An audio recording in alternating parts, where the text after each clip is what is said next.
Bismillahirrahmanirrahim. Bismillahirrahmanirrahim. Bismillahirrahmanirrahim. Bismillah. Allah la haula wala quwwata illa billah. Pada bagian sebelumnya sudah disebutkan secara sederhana bahwa mimpi itu melihat di dalam tidur. Ar-ru'ya, ada al-hulum. Kalau ru'ya itu melihat di dalam mimpi, di dalam tidur, yang melihat yang baik-baik. Kalau al-hulum melihat yang buruk-buruk. Ini kalau atau juga kalau hulum bisa kembang tidur misalnya. Atau kalau ru'ya itu melihat di dalam tidur, melihat yang indah-indah. Nah, pertanyaan selanjutnya, kalau bermimpi itu kan keesokan harinya, jika keesokan harinya atau bermimpi melihat di dalam tidur itu, tetapi keesokan harinya tidak menyaksikan mimpi itu secara nyata, tidak benar-benar, kenapa? Nah, jawaban dari hal itu seperti sebagaimana pertanyaan sebelumnya, bahwa hal itu sesuai kadar keimanan Anda. Sesuai kadar keimanan. Jadi semakin beriman, imannya semakin kuat, maka semakin nyatalah mimpi itu keesokan harinya. Itu yang sangat jelas. Yang pertama. Yang kedua juga itu sesuai kadar kedekatan Anda kepada bagian kenabian. Nah, kenabian itu mempunyai 46 atau 46 bagian pertama, kedua, ketiga. Semakin dekat kepada bagian-bagian kenabian itu, maka semakin nyatalah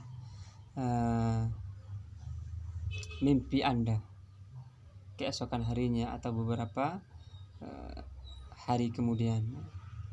Jadi selama mimpi itu memang berasal dari Allah, artinya ar-ru'ya as-salihah, melihat keindahan di dalam mimpi itu, kabar gembira, maka Anda akan menyaksikan mimpi itu di dunia sebelum Anda meninggal dunia, sebelum kematian.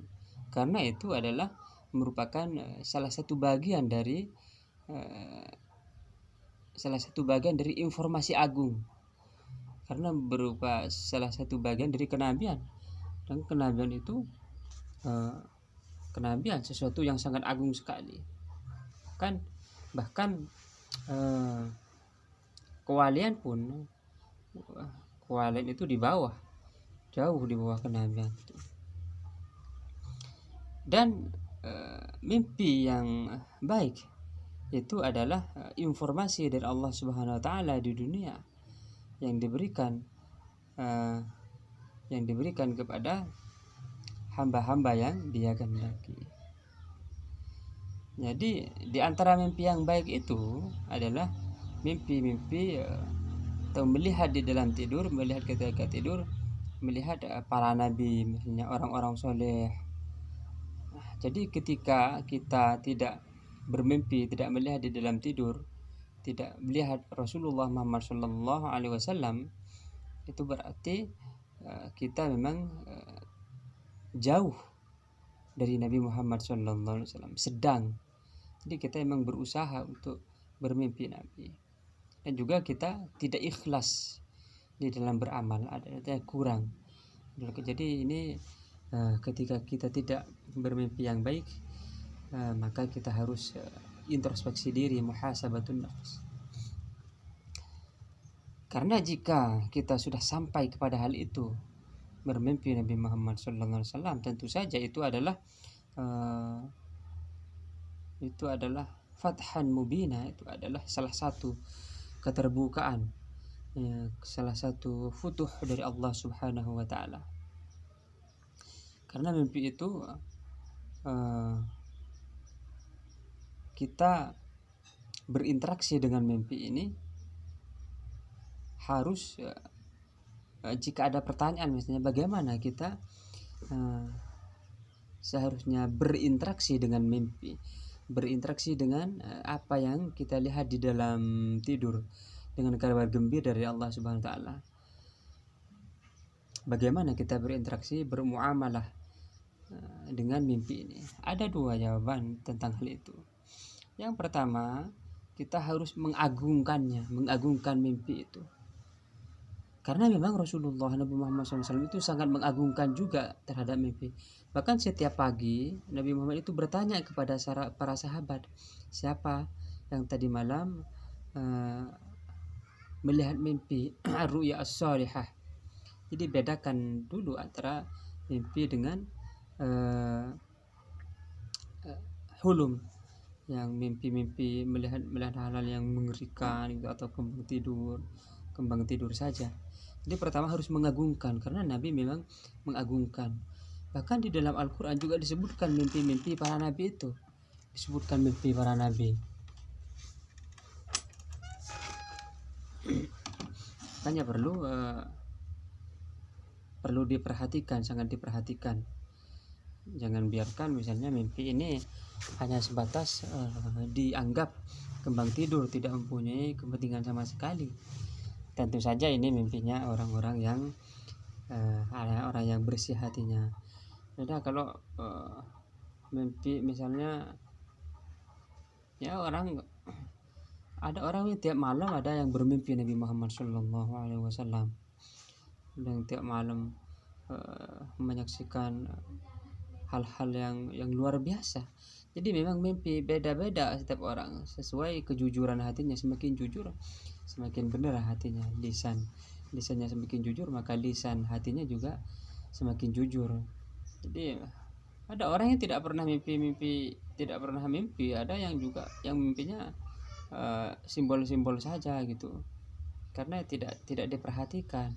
Nah, ada orang yang mimpinya ini keren-keren, bermimpi malaikat, bermimpi para nabi, para rasul, para wali. Tetapi dalam hal ini, walaupun sebagaimanapun mimpi itu baik, kita harus berpegang kepada syariat. Jangan misalnya bermimpi atau ada kan yang mengaku-ngaku nabi begitu, tapi biasanya tidak di dalam mimpi, di dalam alam ruhani, mengaku tiba-tiba mengaku nabi, mengaku rasul. Jangan.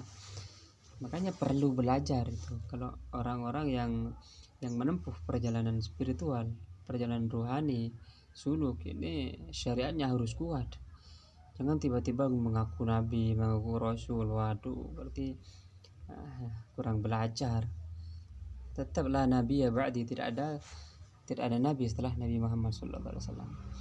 Jadi masalah mimpi ini sangat agung sekali, mimpi yang baik, apalagi mimpinya para nabi itu adalah wahyu dari Allah Subhanahu wa taala. Makanya di dalam Al-Qur'an banyak menceritakan mimpi-mimpi itu. Yang pertama, kita harus mengagungkan mimpi. Tentu saja kita harus berpegang di dalam tasawuf itu ada multafid la yasil, orang yang menoleh kepada mimpinya, ini la yasil, tidak sampai. Makanya kita harus jam'ud diddain, menghimpun antara dua hal, bagaimana mengagungkan mimpi dan sekaligus tidak menoleh terhadap mimpi itu. Ini penting sekali. Jadi perlu ada bimbingan, perlu ada pelajaran. Yang kedua, kita harus berdoa kepada Allah Subhanahu wa taala agar mimpi itu memang disegerakan kenyataannya. Jadi berdoa kepada Allah Subhanahu wa taala. Nah, ini perlu dibedakan antara ru'ya dan hulum. Sekali lagi, ru'ya itu mimpi yang baik itu dari Allah, sedangkan hulum itu dari setan. Nah, selanjutnya apa tujuan bermimpi itu? Jadi mimpi itu ada tujuannya, tidak sembarangan. Insyaallah pada bagian selanjutnya. Ya Allahumma shalli ala Muhammad wa ala alihi wasallam.